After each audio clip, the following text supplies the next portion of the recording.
اللہ تعالیٰ کے بابرکت نام سے شروع کرتی ہوں جو بڑا مہربان نہایت رحم کرنے والا ہے۔ نبی پاک صلی اللہ علیہ وآلہ وسلم پر لاکھوں کروڑوں درود و سلام۔ الصلاۃ والسلام علیکہ یا رسول اللہ، الصلاۃ والسلام علیکہ یا حبیب اللہ، الصلاۃ والسلام علیکہ یا نور اللہ۔ السلام علیکم ورحمۃ اللہ وبرکاتہ۔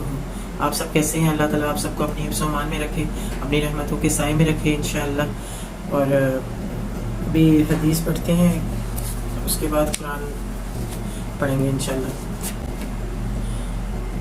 درود شریف کی اہمیت۔ آپ صلی اللہ علیہ وآلہ وسلم کا اسم مبارک سننے کے بعد درود نہ پڑھنے والے کے لیے رسول اللہ صلی اللہ علیہ وآلہ وسلم نے بددعا فرمائی ہے۔ حضرت ابو ہریرہ رضی اللہ عنہ کہتے ہیں کہ رسول اللہ صلی اللہ علیہ وآلہ وسلم نے فرمایا، رسوا ہو وہ آدمی جس کے سامنے میرا نام لیا جائے اور وہ درود نہ پڑھے۔ رسوا ہو وہ آدمی جس نے رمضان کا پورا مہینہ پایا اور اپنے گناہ نہ بخشوا سکا۔ رسوا ہو وہ آدمی جس کے سامنے بڑھاپے کی عمر کو پہنچے اور وہ ان کی خدمت کر کے جنت میں داخل نہ ہوا۔ اسے ترمذی نے روایت کیا ہے۔ رسول اللہ صلی اللہ علیہ وآلہ وسلم کا اسم مبارک سن کر درود نہ بھیجنے والے کے لیے حضرت جبرائیل علیہ السلام نے بددعا فرمائی ہے اور رسول اللہ صلی اللہ علیہ وآلہ وسلم نے آمین کہا۔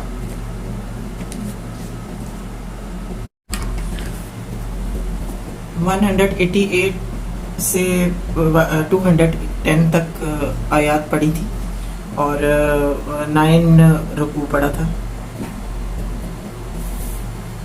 اب آگے پڑھتے ہیں انشاءاللہ۔ جو جہاں پہ ختم کیا تھا وہ یہ تھا، آخر کار سارے معاملات پیش تو اللہ ہی کے حضور ہونے ہیں، یہاں پہ ختم کیا تھا۔ تو اب آگے انشاءاللہ کو شروع کرتی ہوں۔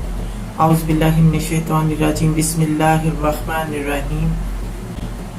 بنی اسرائیل سے پوچھو کیسی کھلی کھلی نشانیاں ہم نے انہیں دکھائی ہیں، اور پھر یہ بھی ان سے پوچھ لو کہ اللہ کی نعمت پانے کے بعد جو قوم اس کی شکایت سے بدلتی ہے اسے اللہ کیسی سخت سزا دیتا ہے۔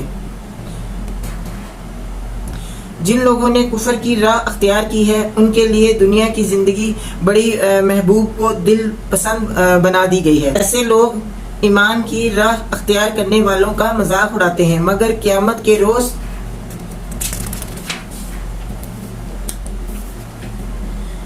پرہیزگار لوگ ہی ان کے مقابلے میں عالی مقام ہوں گے۔ رہا دنیا کا رزق تو اللہ کو اختیار ہے، جسے چاہے بے حساب رزق دے۔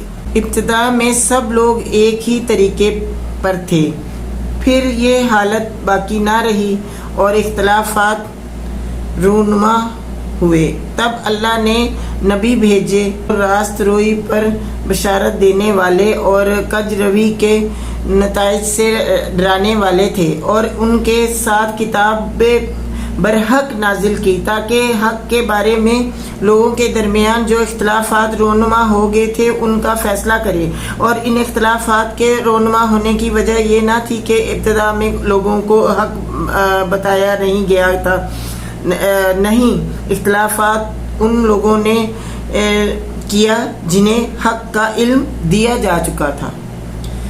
انہوں نے روشن ہدایت پا لینے کے بعد محاذ اس لیے حق کو چھوڑ کر مختلف طریقے نکالے کہ وہ آپس میں زیادتی کرنا چاہتے تھے۔ پس جو لوگ انبیاء علیہ السلام پر ایمان لے آئے انہیں اللہ نے اپنے اذن سے اس حق کا راستہ دکھا دیا جس میں لوگوں نے اختلاف کیا تھا۔ اللہ جسے چاہتا ہے راہ راست دکھا دیتا ہے۔ پھر کیا تم لوگوں نے یہ سمجھ رکھا ہے کہ یوں ہی جنت کا داخلہ تمہیں مل جائے گا؟ حالانکہ ابھی تم پر وہ سب کچھ نہیں گزرا جو تم سے پہلے ایمان لانے والوں پر گزر چکا ہے۔ ان پر سختیاں گزری، مصیبتیں آئیں، ہلا مارے گئے، حتیٰ کہ وقت کا رسول اس کے ساتھی اہل ایمان چیخ اٹھے، اللہ کی مدد کب آئے گی؟ اس وقت انہیں تسلی دی گئی کہ اللہ کی مدد قریب ہے۔ لوگ پوچھتے ہیں ہم کیا خرچ کریں؟ جواب دو کہ جو مال بھی تم خرچ کرو اپنے والدین پر، رشتہ داروں پر، یتیموں پر اور مسکینوں اور مسافروں پر خرچ کرو، اور جو بھلائی بھی تم کرو گے اللہ اس سے باخبر ہے۔ تمہیں جنگ کا حکم دیا گیا ہے اور وہ تمہیں ناگوار ہے۔ ہو سکتا ہے کہ ایک چیز تمہیں ناگوار ہو اور وہی تمہارے لیے بہتر ہو، اور ہو سکتا ہے کہ ایک چیز تمہیں پسند ہو اور وہی تمہارے لیے بری ہو۔ اللہ جانتا ہے، تم نہیں جانتے۔ لوگ پوچھتے ہیں ماہ حرام میں لڑنا کیسا ہے؟ کہو اس میں لڑنا بہت برا ہے، مگر راہ خدا سے لوگوں کو روکنا اور اللہ سے کفر کرنا اور مسجد حرام کا راستہ خدا پرستوں پر بند کرنا اور حرم کے رہنے والوں کو وہاں سے نکالنا اللہ کے نزدیک اس سے بھی زیادہ برا ہے اور فتنہ خون ریزی سے شدید تر ہے۔ وہ تو تم سے لڑے ہی جائیں گے، حتیٰ کہ اگر ان کا بس چلے تو تمہیں اس دین سے پھیر لیے جائیں، اور یہ خوب سمجھ لو تم میں سے جو کوئی اس دین سے پھرے گا اور کفر کی حالت میں جان دے گا، اس کے مال دنیا اور آخرت دونوں میں ضائع ہو جائیں گے۔ ایسے سب لوگ جہنمی ہیں اور ہمیشہ جہنم ہی میں رہیں گے۔ بخلاف اس کے جو لوگ ایمان لائے ہیں اور جنہوں نے خدا کی راہ میں اپنا گھر بار چھوڑا اور جہاد کیا، وہ رحمت الہی کے جائز امیدوار ہیں، اور اللہ ان کی لغزشوں کو معاف کرنے والا اور اپنی رحمت سے انہیں نوازنے والا ہے۔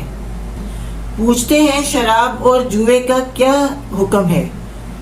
کہو ان دونوں چیزوں میں بڑی خرابی ہے، اگرچہ ان میں لوگوں کے لیے کچھ منافع بھی ہے، مگر ان کا گناہ ان کے فائدے سے بہت زیادہ ہے۔ پوچھتے ہیں ہم راہ خدا میں کیا خرچ کریں؟ کہو جو کچھ تمہاری ضرورت سے زیادہ ہو، اس طرح اللہ تمہارے لیے صاف صاف احکام بیان کرتا ہے، شاید کہ تم دنیا اور آخرت دونوں کی فکر کرو۔ پوچھتے ہیں یتیموں کے ساتھ کیا معاملہ کریں؟ کہو جس طرز عمل میں ان کے لیے بھلائی ہو وہی اختیار کرنا بہتر ہے۔ اگر تم اپنا اور ان کا خرچ اور رہنا سہنا مشترک رکھو تو اس میں کوئی مذائقہ نہیں، آخر وہ تمہارے بھائی بند ہی تو ہیں۔ برائی کرنے والے اور بھلائی کرنے والے دونوں کا حال اللہ پر روشن ہے۔ اللہ چاہتا تو اس معاملے میں تم پر سختی کرتا، مگر وہ صاحب اختیار ہونے کے ساتھ صاحب حکمت بھی ہے۔ تم مشرق عورتوں سے ہرگز نکاح نہ کرنا جب تک کہ وہ ایمان نہ لیں۔ ایک مومن لونڈی مشرق شریف زادی سے بہتر ہے، اگرچہ وہ تمہیں بہت پسند ہو، اور اپنی عورتوں کے نکاح مشرق مردوں سے کبھی نہ کرنا جب تک کہ وہ ایمان نہ لیں۔ ایک مومن غلام مشرق شریف سے بہتر ہے، اگرچہ وہ تمہیں بہت پسند ہو۔ یہ لوگ تمہیں آگ کی طرف بلاتے ہیں، اور اللہ اپنے اذن سے تم کو جنت اور مغفرت کی طرف بلاتا ہے، اور وہ اپنے احکام واضح طور پر لوگوں کے سامنے بیان کرتا ہے۔ توقع ہے کہ وہ سبق لیں گے اور نصیحت قبول کریں گے۔ پوچھتے ہیں حیض کا کیا حکم ہے؟ کہو وہ ایک گندگی کی حالت ہے، اس میں عورتوں سے الگ رہو اور ان کے قریب نہ جاؤ جب تک کہ وہ پاک صاف نہ ہو جائیں۔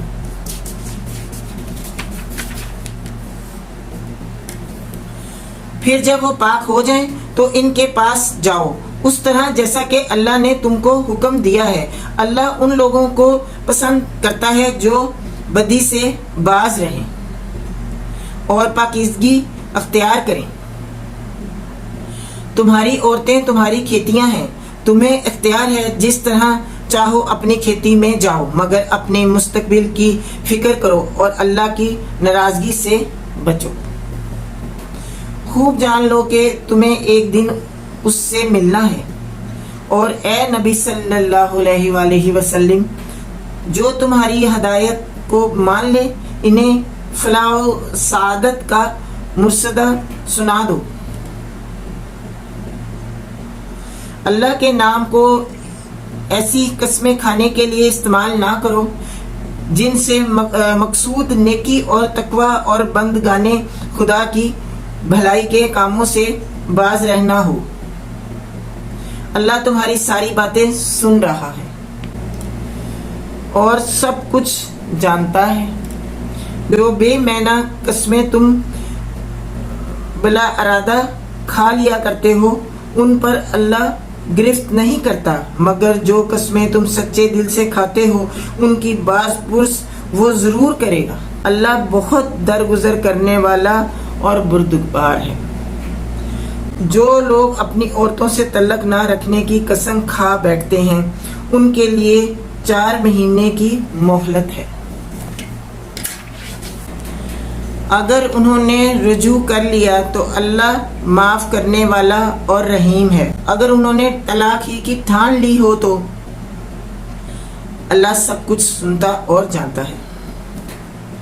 جن عورتوں کو طلاق دی گئی ہو وہ 3 مرتبہ ایام ماہواری آنے تک اپنے آپ کو روکے رکھیں، اور ان کے لیے یہ جائز نہیں ہے کہ اللہ نے ان کے رحم میں جو کچھ خلق فرمایا ہو اسے چھپائے۔ انہیں ہرگز ایسا نہ کرنا چاہیے اگر وہ اللہ اور روز آخر پر ایمان رکھتی ہیں۔ ان کے شوہر طلقات درست کر لینے پر آمادہ ہوں تو وہ اس عدت کے دوران میں انہیں پھر اپنی زوجیت میں واپس لے لینے کے حقدار ہیں۔ عورتوں کے لیے بھی معروف طریقے پر ویسے ہی حقوق ہیں جیسے مردوں کے حقوق ان پر ہیں، البتہ مردوں کو ان پر ایک درجہ حاصل ہے، اور سب پر غالب اقتدار رکھنے والا اور حکیم و دانا موجود ہے۔ طلاق 2 بار ہے، پھر یا تو سیدھی طرح عورت کو روک لیا جائے یا بھلے طریقے سے اس کو رخصت کر دیا جائے، اور رخصت کرتے ہوئے ایسا کرنا تمہارے لیے جائز نہیں ہے کہ جو کچھ تم انہیں دے چکے ہو اس میں سے کچھ واپس لے لو۔ البتہ یہ صورت مستثنیٰ ہے کہ زوجین کو اللہ کے حدود پر قائم نہ رہ سکنے کا اندیشہ ہو۔ ایسی صورت میں اگر تمہیں یہ خوف ہو کہ وہ دونوں حدود الہی پر قائم نہ رہیں گے تو ان دونوں کے درمیان یہ معاملہ ہو جانے پر کوئی مذائقہ نہیں۔ شوہر کو اپنے معاوضہ حدود الہی سے تجاوز کرے، یہ اللہ کے مقرر کردہ حدود ہیں، ان سے تجاوز نہ کرو، اور جو لوگ حدود الہی سے تجاوز کریں وہی ظالم ہیں۔ پھر اگر 2 بار طلاق دینے کے بعد شوہر نے عورت کو تیسری بار طلاق دے دی تو وہ عورت پھر اس کے لیے حلال نہ ہوگی، الیہ کہ اس کا نکاح کسی دوسرے شخص سے ہو اور وہ اسے طلاق دے دے۔ تب اگر پہلا شوہر اور یہ عورت دونوں یہ خیال کریں کہ حدود الہی پر قائم رہیں گے تو ان کے لیے ایک دوسرے کی طرف رجوع کر لینے میں کوئی مذائقہ نہیں۔ یہ اللہ کی مقرر کردہ حدیں ہیں جنہیں وہ ان لوگوں کی ہدایت کے لیے واضح کر رہا ہے جو اس کی حدوں کو توڑنے کا انجام جانتے ہیں۔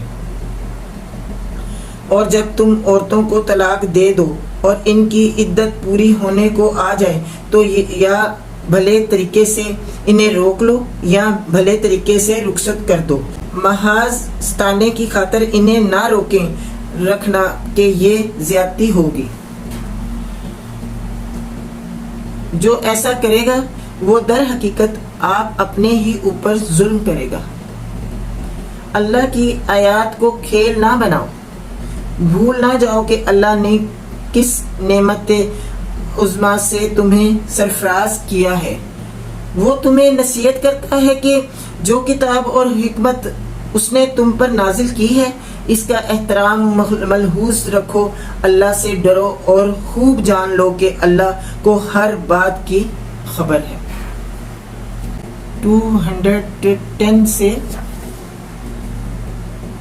231 جو ہے آیات پڑھ لی ہے ماشاءاللہ الحمدللہ، اور 9 رکوع سے 13 رکوع پڑھ لیے ہیں الحمدللہ۔ آپ لوگوں کو یاد ہوگا کہ ہم نے دوسرا پارہ شروع کیا ہوا سورۃ بقرہ، دوسرا پارہ شروع کیا ہوا ہے، اور دوسرے پارے کی یہ 13 رکوع ہوئے ہیں اور 231 جو ہے آیات ہو گئی ہیں الحمدللہ۔ انشاءاللہ باقی کل پڑھیں گے، اور آپ نے اچھے سے سننا ہے، غور کرنا ہے قرآن کو، اور اللہ تعالیٰ معاف کرے جو غلطیاں کوتاہیاں ہو گئی ہوں پڑھنے میں، کوئی لفظ میں جو بھی کوئی مسٹیک ہوئی ہے اللہ تعالیٰ مجھے معاف کرے، اور کیونکہ مشکل الفاظ ہوتے ہیں اردو کے، تو اس میں کچھ کہہ نہیں سکتے کہ اگر کچھ مسٹیک ہو گئی ہو تو اللہ تعالیٰ معاف کرے، اور باقی ہمیں اچھے طریقے سے اس کو سننے کی پورا اینڈ تک جو ہے قرآن کو جتنا بھی پڑھا ہے، جتنی بھی آیات پڑھتی ہوں، جتنا بھی رکوع پڑھتی ہوں، اس کو پورا آپ اینڈ تک سنا کریں، اور کمنٹس باکس میں بھی بتایا کریں کہ آپ کو سمجھ میں آ رہا ہے، کیا سمجھ میں آ رہا ہے اور کیسا لگ رہا ہے، تو اس کو پھر انشاءاللہ اور بھی بہتر کرنے کی کوشش کریں گے، اور بس اللہ تعالیٰ مجھے توفیق دے کہ جتنا بھی قرآن پڑھوں وہ سب لوگوں کے دلوں میں اتر جائیں، ان کو سمجھیں اور اس پہ پھر عمل بھی کریں انشاءاللہ۔ اور بے شک آپ لوگ پہلے بھی یہ سب قرآن پاک سنتے ہوں گے اور عمل بھی کرتے ہوں گے، لیکن جو لوگ پہلی بار قرآن کو مطلب اردو ٹرانسلیشن سن رہے ہیں، یا کچھ عرصہ گزر گیا ہے کہ نہیں سنا تو وہ سن رہے ہیں، تو اللہ تعالیٰ آپ کو توفیق دے کہ مزید اس کو پورا مطلب قرآن کو سنیں اور مزید آگے بھی شیئر کریں تاکہ زیادہ سے زیادہ لوگ اس کو سنیں قرآن کو، کیونکہ یہ لفظ و لفظ قرآن کا ترجمہ ہے، تو اس کو سنیں گے تو سمجھ میں آئے گا انشاءاللہ کہ ہم نے کیسی زندگی گزارنی ہے، اللہ تعالیٰ نے قرآن پاک میں ہمیں کیا کیا حکم دیے ہیں، تو ہمیں انشاءاللہ رہنمائی اللہ تعالیٰ کریں گے قرآن پاک سے، اور جو حدیث بھی پڑھے ہیں تو اس پہ بھی غور کریں، اس پہ بھی عمل کرنے کی کوشش کریں انشاءاللہ، اور مجھے دعا میں یاد رکھیں کہ اللہ تعالیٰ مجھے ہمت صحت سلامتی دے تاکہ میں اچھے طریقے سے آپ لوگوں کو قرآن سنا سکوں ترجمہ، اور پورا کمپلیٹ قرآن ہو، اور پھر حدیثیں بھی ساتھ ساتھ شیئر کرتی رہوں۔ اور دوسرا جو میرا ہے چینل الہادی، اس میں بھی کوشش کروں کہ آپ کو اچھی وہ باتیں مطلب نبی پاک صلی اللہ علیہ وسلم سے ریلیٹڈ اور بھی اچھی باتیں سنا سکوں، اور کوکنگ بھی کچھ نیا لے کے آؤں انشاءاللہ۔ بس اللہ تعالیٰ سے دعا ہے کہ اللہ تعالیٰ بس ہمت سے سلامتی دے، اللہ تعالیٰ اس کا اجر دے انشاءاللہ، آمین ثم آمین یا رب العالمین، جزاک اللہ۔